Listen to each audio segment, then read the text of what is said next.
دختری تلفن همراهی برای خود خرید.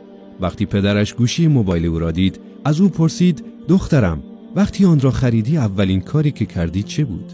دختر گفت: روی صفحه نمایش آن را با یک برچسب ضد خش پوشاندم و یک کاور زیبا هم برایش تهیه کردم. پدر گفت: کسی مجبورت کرد که این کار را بکنی؟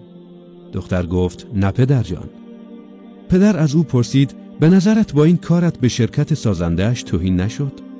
دختر گفت: نه پدر، اتفاقا خود شرکت توصیه می کند که این کاورها را استفاده کنیم. پدر گفت: نکند چون موبایلت زشت و بیارزش بود این کار را کردی؟ دختر گفت: نه پدر، اتفاقا چون برایم ارزشمند است و دلم نمیخواهد که در معرض آسیب قرار بگیرد و از ارزش آن کم شود این کار را کردم.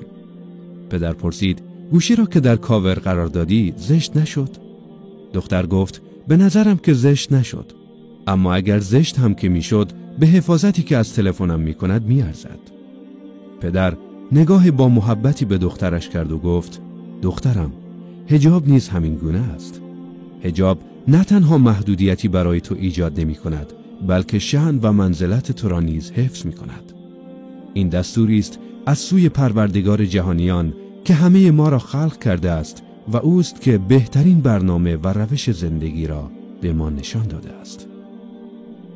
لطفاً این ویدیو را لایک کنید و اون رو برای دوستانتون هم ارسال کنید. التماس دعا.